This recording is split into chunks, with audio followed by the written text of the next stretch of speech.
Assalamualaikum warahmatullahi wabarakatuh. Alhamdulillahirrahmanirrahim. Hari ini kita akan melanjutkan materi tentang logika. Namun sebelumnya mari kita awali dulu dengan baca doa bersama-sama. Doa mulai.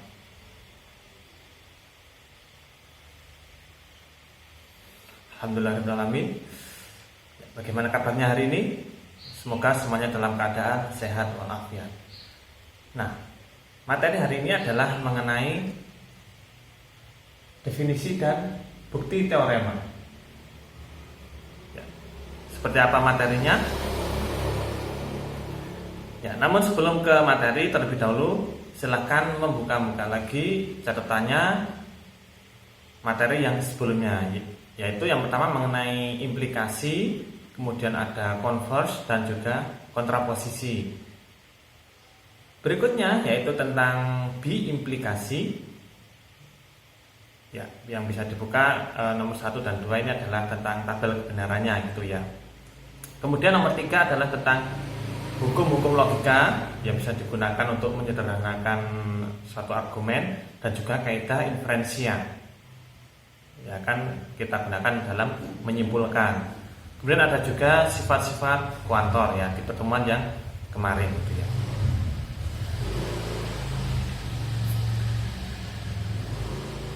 Nah, dalam matematika di sini nanti ada beberapa istilah yang akan digunakan ya.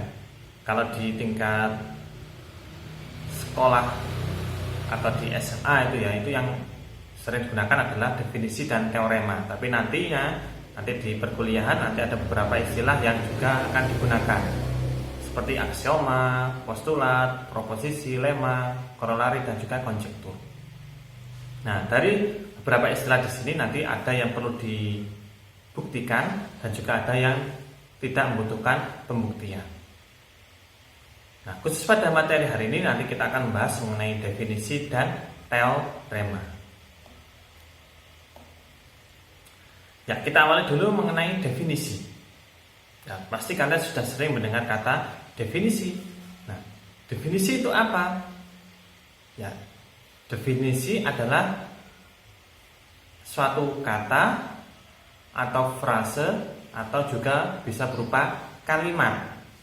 Ya, definisi ya bisa berupa kata, frase atau kalimat yang memberikan makna atau keterangan ataupun juga memberikan ciri-ciri.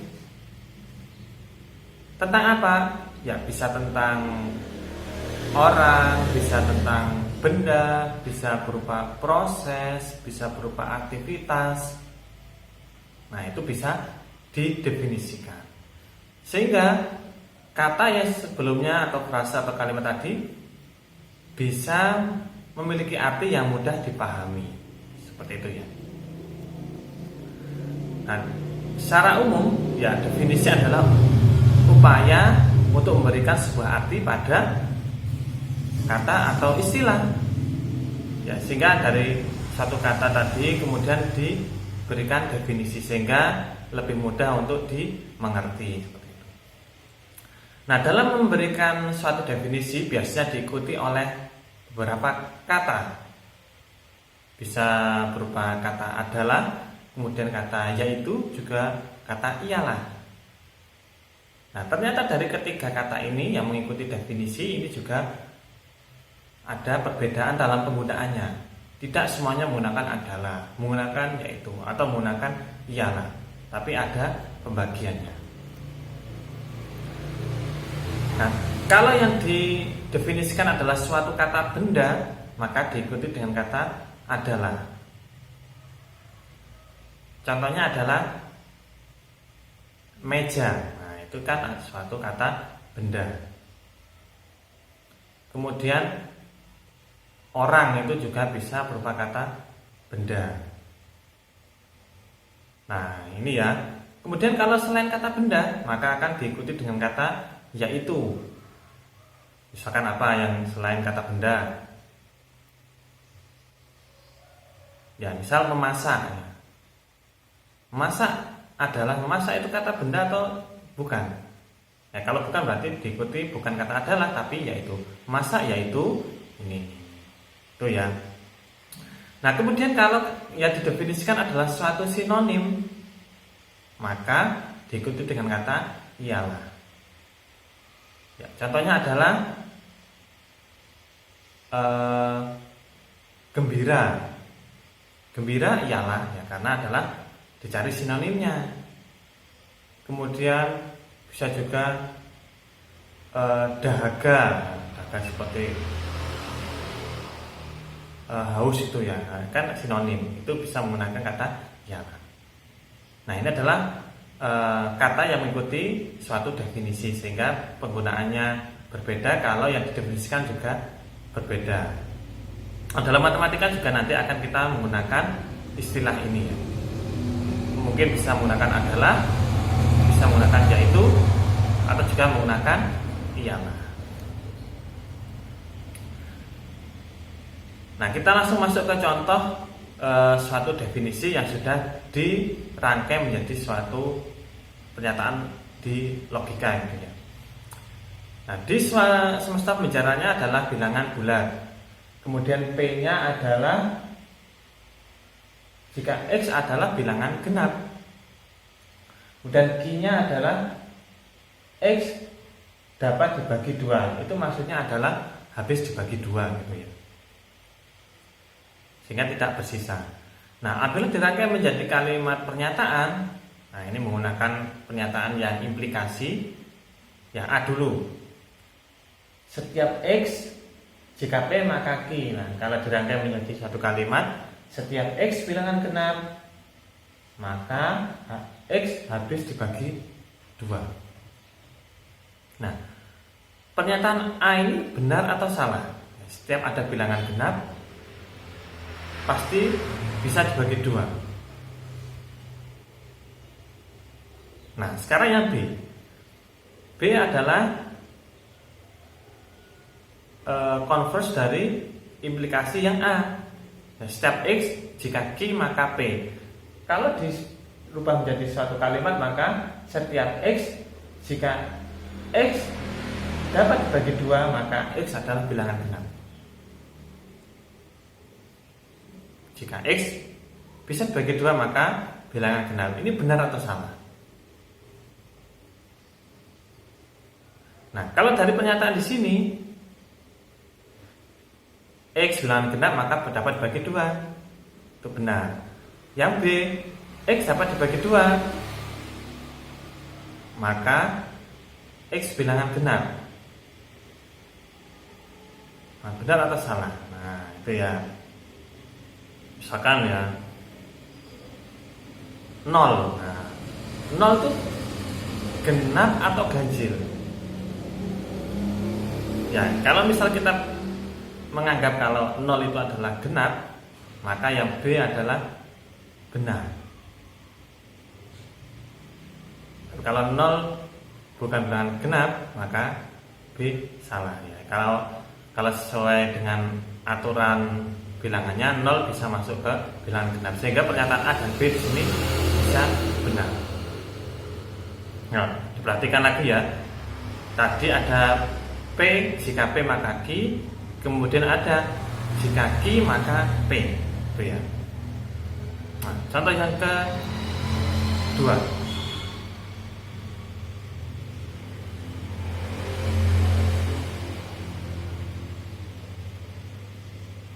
Nah, semesta pembicaraannya adalah segitiga ini ya, segitiga dalam bangun datar. P adalah segitiga sembarang. P adalah segitiga sembarang. Kemudian Q, X mempunyai panjang sisi yang berbeda. Tadi ketiga sisinya berbeda. Nah, sekarang kita hubungkan dengan implikasi ya. Jika P maka Q. Nah, setiap segitiga sembarang maka mempunyai panjang sisi yang berbeda. Benar atau salah?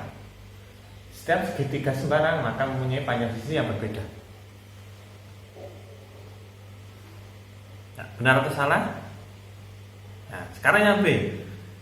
Setiap X, setiap segitiga, jika Q maka P. Setiap segitiga Jika mempunyai sisi yang berbeda, maka disebut segitiga sembarang. Benar atau salah? Ya. Untuk yang A, segitiga sembarang maka mempunyai panjang sisi yang berbeda. Nah, itu adalah bernilai benar. Ya. Kemudian yang B, jika Q maka P. Nah, segitiga mempunyai panjang sisi yang berbeda maka termasuk segitiga sembarang. Nah, ini ternyata jawabannya adalah belum tentu benar, sehingga juga belum tentu salah. Kok bisa?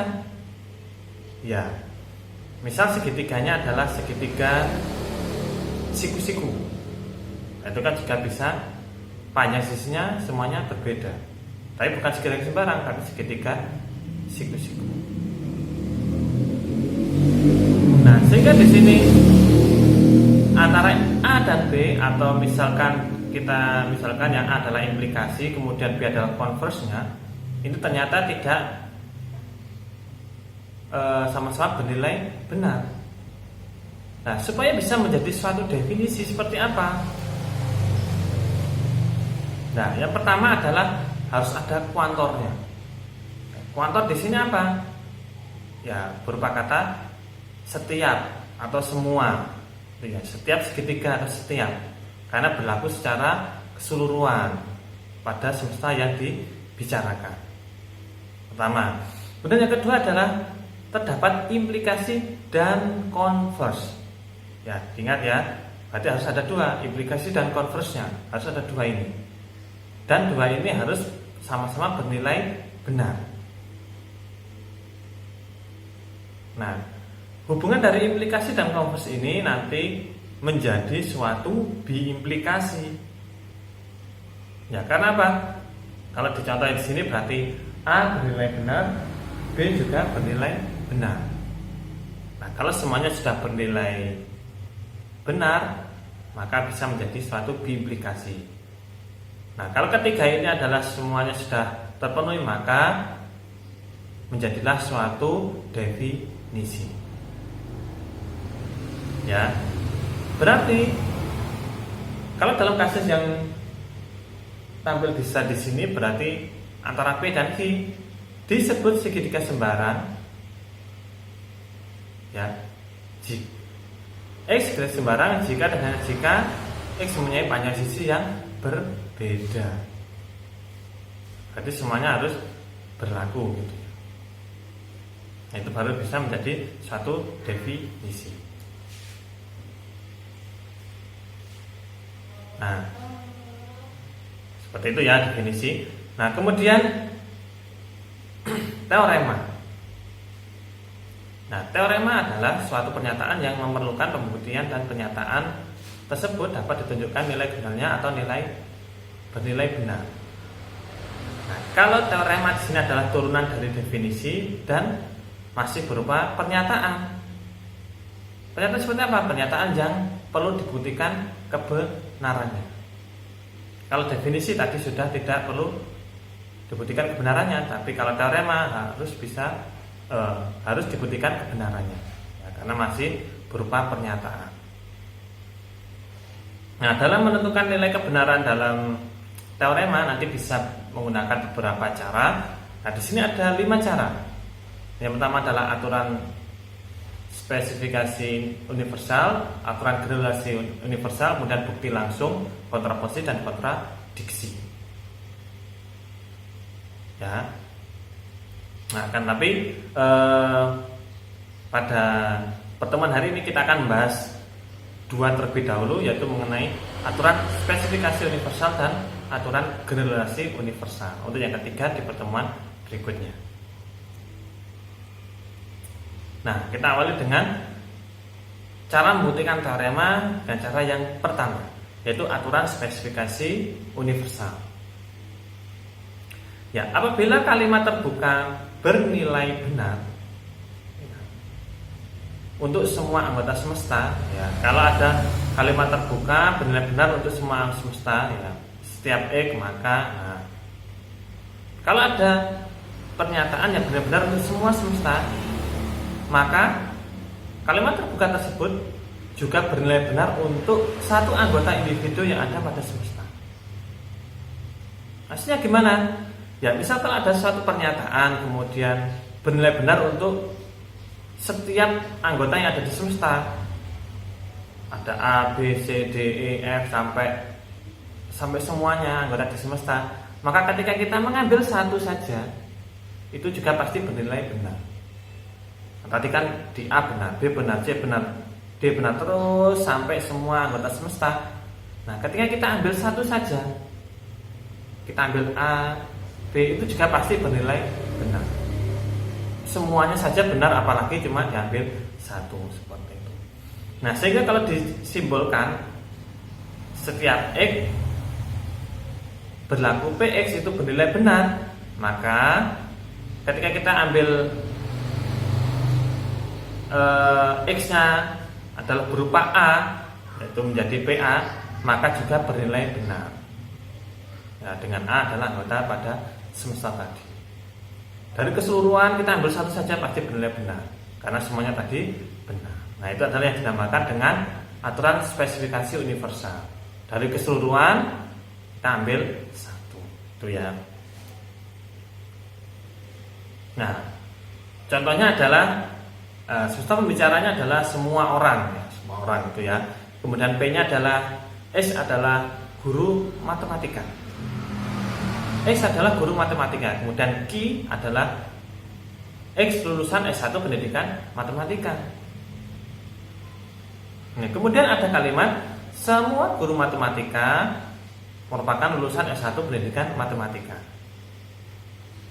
Semua guru matematika merupakan lulusan S1 pendidikan matematika. Kemudian pernyataan kedua, Tika adalah guru matematika. Sehingga disimpulkan bahwa Tika adalah lulusan S1 pendidikan matematika. Itu ya. Nah, ini kalau disimbolkan menjadi seperti ini. Nah, ini kalau disimbolkan menjadi simbol logika ya. Setiap X jika P maka Q ya. Semua guru matematika adalah lulusan matematika. Kemudian Tika adalah guru matematika. Nah, Tika di sini adalah salah satu dari guru dari guru-guru yang ada tadi. Diambil satu guru ternyata namanya Tika. Dan Tika adalah guru matematika. Sehingga bisa disimpulkan bahwa Tika juga lulusan S1 matematika. Ya. Nah, kalau dalam pembuktiannya ya menggunakan hukum logika dan juga kaidah inferensia. Nah, di sini ada setiap P maka Q. Ini adalah premisnya yang ada di soal tadi. Kemudian yang langkah kedua ini adalah dari langkah 1 kemudian menggunakan aturan spesifikasi universal. Ya karena tadi kan dari setiap PX, setiap X jika P maka Q. Dan dispesifikan, diambil yang namanya Tika tadi. Sehingga menjadi jika P maka Q. Ya. Kemudian ini adalah PT adalah dari premisnya tadi, PT karena diambil Tika tadi. Nah, sehingga dari jika P maka Q P. Nah, sehingga bisa menggunakan aturan modus ponens. Dan ketiga kesimpulannya adalah Q. Itu ya, berarti kesimpulannya sudah benar. Nah, ini contoh yang kedua. Pembicaranya adalah mahasiswa prodi Tadris Matematika yang terdaftar ya. Kemudian P adalah mahasiswa angkatan 2021. Kemudian X adalah mahasiswa angkatan 2016. Kemudian R-nya adalah terdaftar pada prodi Tadris Matematika. Itu ya. Kemudian kalimatnya adalah tidak ada mahasiswa angkatan 2021 atau 2016 yang terdaftar pada prodi Tadris Matematika. Tidak ada mahasiswa angkatan 2021 atau 2016 yang terdaftar di prodi Tadris Matematika. Nah, ternyata diambil satu, ada orang yang namanya Murni, dia terdaftar di prodi teknik matematika. Padahal kan pernyataan sebelumnya kan tidak ada mahasiswa angkatan 2021 atau 2016 ya terdaftar. Ternyata ada mahasiswa namanya Murni terdaftar di prodi matematika. Nah, kesimpulannya apa? Nah, kalau ditulis jadi matematika seperti ini ya. Tidak ada ya. Berarti negasi tidak ada P nya adalah 2021, mahasiswa 2021 atau mahasiswa 2016 yang terdaftar di prodi matematika. Yang terdaftar di prodi matematika. Terdaftar ya, R ya. Kemudian ternyata ada RM ya. Kalau tadi kan X, ini RM karena diambil satu mahasiswa namanya Murni tadi. Nah, kesimpulannya apa? Nah, kita coba. Ya, langkah-langkahnya adalah yang pertama dari premisnya dulu. Ini premis 1, ini premis kedua. Ya. Kemudian nomor 3 yaitu dari langkah pertama menggunakan negasi kuantor. Nah, teman yang kemarin. Nah, kemudian nomor 4 adalah dari langkah ketiga menggunakan hukum De Morgan. Itu ya. Nah, dan langkah kelima adalah dari langkah keempat dengan menggunakan kaidah jika P maka Q itu ekuivalen dengan negasi P atau Q. Nah, jadi seperti ini. Ini ya. Nah, ini kemudian karena ini sudah jadi, kemudian langkah keenam adalah dari langkah kelima menggunakan aturan spesifikasi universal. Sehingga yang awalnya kita X, setiap X nah, kita ambil satu mahasiswa saja. Karena tadi Murni ya kita simbolkan M gitu ya. P atau Q maka negasi R. Nah, kemudian langkah ketujuh, nah itu adalah dari langkah keenam kita ambil kontraposisinya sehingga kita dibalik dan juga tandanya dibalik. Ini karena negasi menjadi tidak negasi, kemudian ini karena tidak negasi diberikan negasi, itu ya. Langkah ke-8 itu adalah dari langkah 2 dan 7. Nah, 2 ini 2 dan 7 menggunakan modus ponen. P maka Q. Nah, ada P maka kesimpulannya adalah Q-nya ini ya. Nah, kemudian dari langkah ke-8 dari ke-9 ini menggunakan hukum De Morgan. Nah, negasinya negasi P atau Q menjadi negasi P dan negasi Q. Sehingga kalau menggunakan langkah ke-9 penyederhanaan konjuktif bisa berupa P bisa negasi Q. Nah, ini adalah kesimpulan yang bisa diambil. Jadi kesimpulannya adalah bisa negasi P atau juga bisa negasi Q. Atau kalau dalam kalimat berarti Murni adalah bukan angkatan 2021. Nah, kesimpulan yang kedua, Murni bukan angkatan yang ke 2016. Itu yang berarti ada dua kesimpulan yang mungkin. Nah, itu tadi aturan spesifikasi. Kemudian sekarang aturan generalisasi universal. Aturan yang kedua di sini adalah melanjutkan yang tadi. Ya, kalau yang spesifikasi tadi adalah dari keseluruhan, kemudian kita ambil beberapa saja, kita ambil satu atau beberapa saja, itu pasti bernilai benar. Ya, kalau generalisasi ini, nah dari yang kita ambil satu tadi kan bernilai benar. Kita ambil satu lagi benar. Kita ambil satu lagi benar. Maka ketika kita ambil satu persatu sampai semestanya habis, maka pasti juga bernilai benar. Ya, saya ulangi lagi. Yang spesifikasi tadi kan dari keseluruhan diambil satu benar, diambil satu benar, diambil satu benar sampai S-nya habis. Kalau generalisasi tadi dikembalikan lagi ke atas. Nah, ketika diambil satu saja kok benar, diambil lagi kok benar, diambil lagi kok benar, benar sampai keseluruhan kok benar. Nah, maka dianggap keseluruhan tadi juga dianggap menjadi benar. Itu ya, berarti istilahnya dari atas dispesifikasikan lagi, dikembalikan lagi ke atas lagi. Itu ya. Dari semua diambil satu, dikembalikan lagi ke semua. Seperti itu ya. Nah, kalau secara simbolik, nah ini kan setiap X anggota semesta itu PX benar.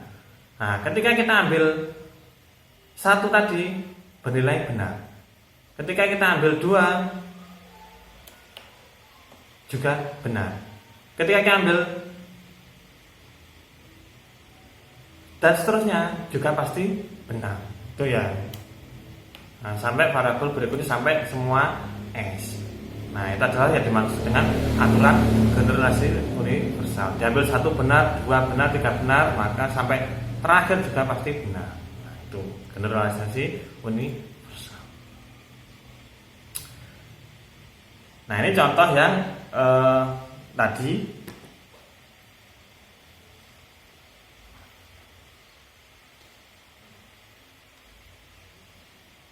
Ya. Serta bicaranya adalah semua orang tadi ya.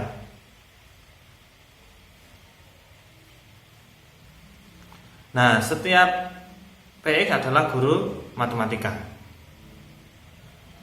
Nah, kemudian X adalah lulusan P1 matematika.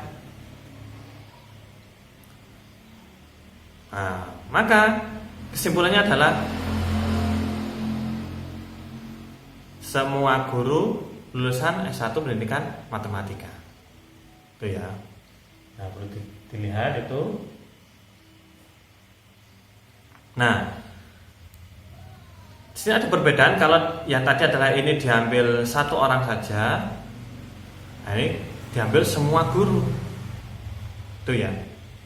Kalau ini tadi hanya satu orang saja, tapi di sini menjadi semua lulusan.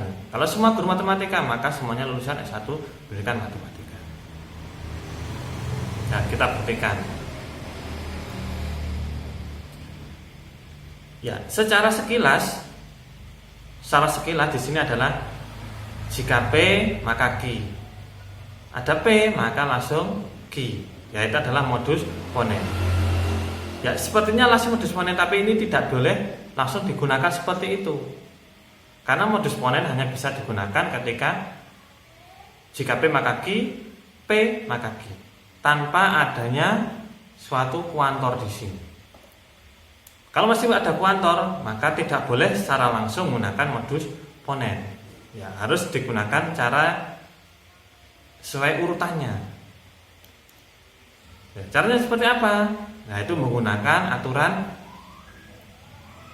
spesifikasi universal ini.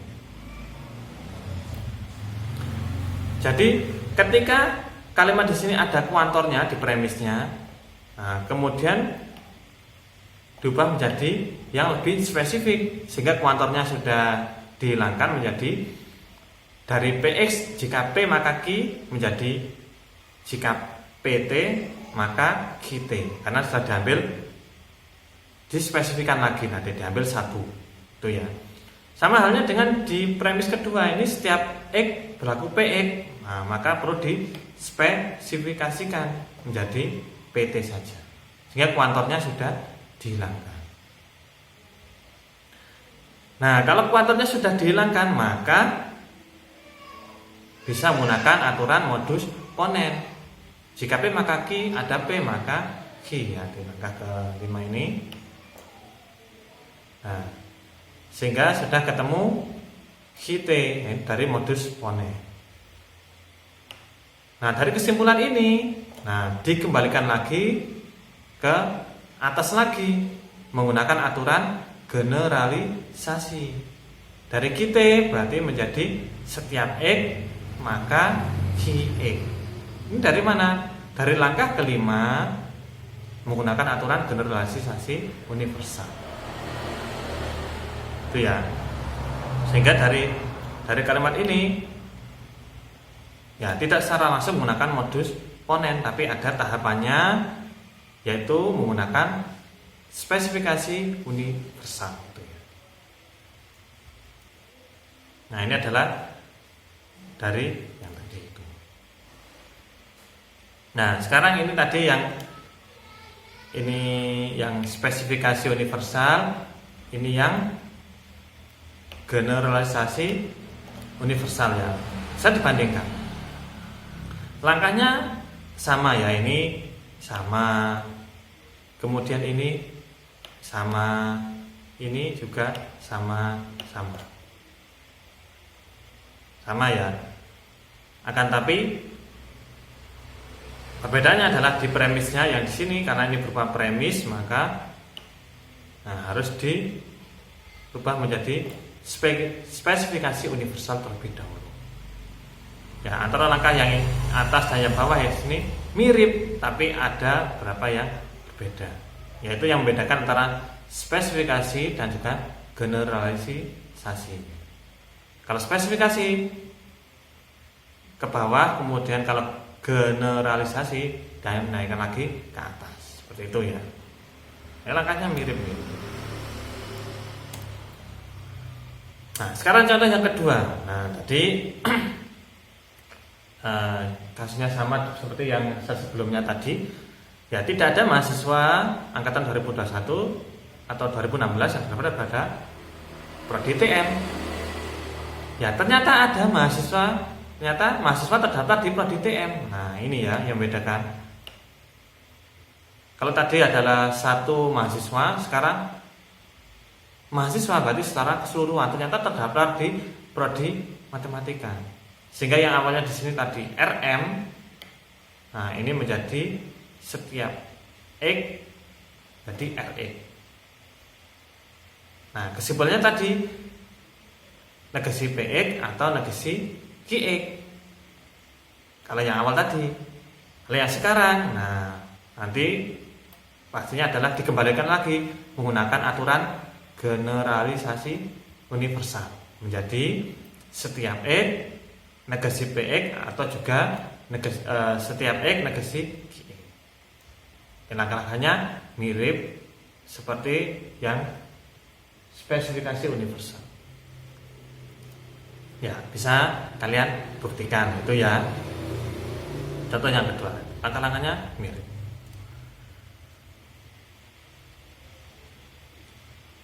Nah, sekarang cermati ya, di sini tadi ada aturan spesifikasi universal dan juga aturan generalisasi universal. Nah, aturan ini juga berlaku pada aturan yang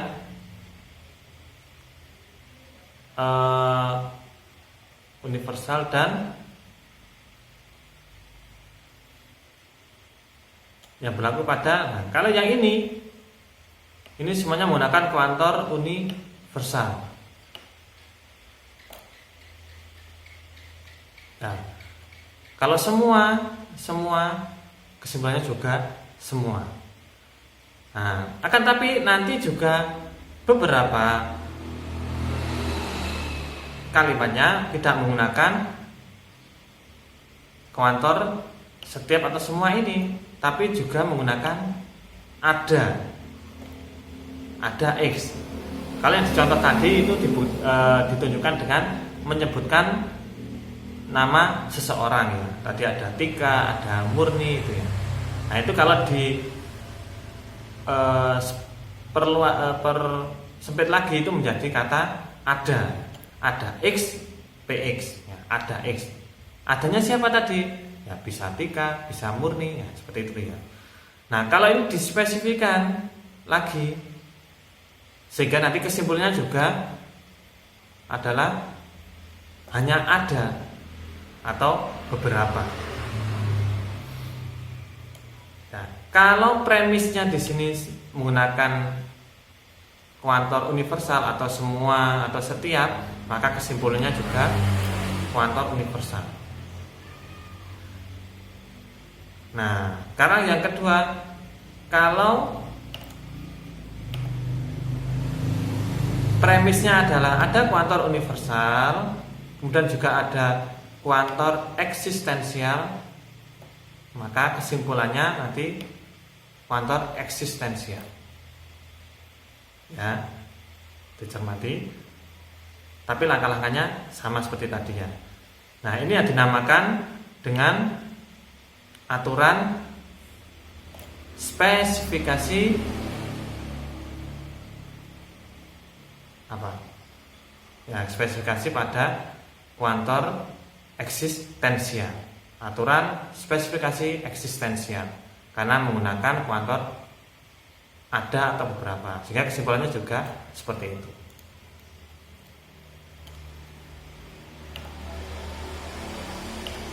Ya, sama halnya dengan yang di sini tadi. Nah, karena di sini menggunakan kuantor universal, maka kesimpulannya juga kuantor universal. Nah, kalau ini menggunakan kuantor eksistensial, maka kesimpulannya juga menggunakan eksistensial.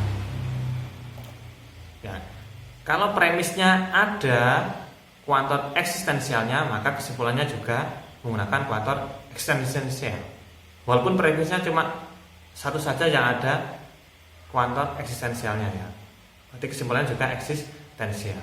Tapi kalau keseluruhan adalah kuantor universal, maka kesimpulannya juga kuantor universal. Nah, itu adalah mengenai aturan pada teorema. Aturan spesifikasi universal atau juga aturan spesifikasi eksistensial. Dan yang kedua adalah aturan generalisasi universal atau juga aturan generalisasi eksistensial. Cara-caranya sama, tapi yang membedakan adalah pertama adalah premisnya, kemudian yang kedua adalah kesimpulannya. Seperti itu ya.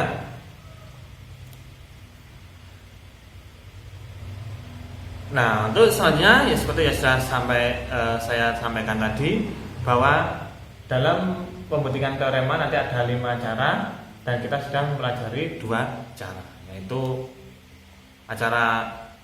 cara aturan yang spesifikasi dan juga aturan yang generalisasi. Nah, pertemuan berikutnya kita akan mempelajari tentang kontradiksi, kontraposisi dan juga bukti langsung. Ya, demikian materi pada hari ini. Ya, apabila ada pertanyaan mengenai materi hari ini, silakan ditanyakan di grup yang tersedia. Untuk hari ini saya cukupkan sekian. Mari kita akhiri dengan membaca alhamdulillah bersama-sama. Alhamdulillahirabbil alamin. Kurang lebihnya mohon maaf. Saya akhiri. Assalamualaikum warahmatullahi wabarakatuh.